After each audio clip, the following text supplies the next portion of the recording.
అంటే ఇట్లా ఒక పోర్టునే స్వాధీనం చేసుకున్న వాళ్ళు వీళ్ళని నమ్మి మెడికల్ కాలేజీ కట్టిన తర్వాత వీళ్ళు ఒక 10 మందిని తీసుకెళ్ళిపోయి ఇదిగో ఈయనకి బినామీ పేరు మీద రాయమని అంటే వాళ్ళ పరిస్థితి ఏమవుతుంది? అందువల్ల అసలు ఎవరు ఆయనతో సహకరించడానికి ముందుకు రాలా.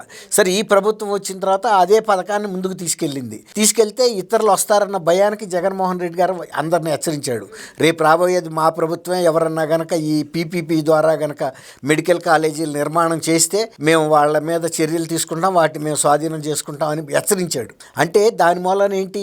పేద మెడికల్ విద్యార్థులకి విద్య అందకూడదు, పేద రోగులకి వైద్యం అందకూడదు. ఇది కనుక మెడికల్ కాలేజీకి ఇంటిగ్రేటెడ్గా మినిమం 700 బెడ్స్ హాస్పిటల్స్ ఉంటాయి, అన్ని విభాగాలు ఉంటాయి అందులో. దాని మూలన ఈ అక్కడ ఛార్జ్ చేయరు. గవర్నమెంట్ హాస్పిటల్లో ఎట్లాగో అది మెడికల్ కాలేజీలో మెడికల్ స్టూడెంట్స్కి ఒక టీచింగ్ హాస్పిటల్ కాబట్టి దాదాపు ఫ్రీగానే చేస్తారు, చాలా మినిమం ఛార్జెస్ తీసుకుంటారు. అది ప్రజలకు అందితే కనుక 17 మెడికల్ కాలేజీలు పూర్తి చేస్తే ఆ పేరు వీళ్ళకి వస్తుందనే దీంతో ఇవాళ దానికి అడ్డుకట్టేయటం కోసం ఈ ప్రైవేట్ అనే ఒక పదాన్ని పట్టుకుని ఊత పదాన్ని ఇక్కడ ప్రయత్నం చేశారు చేయడానికి. కోటి సంతకాలు చేయిస్తాం.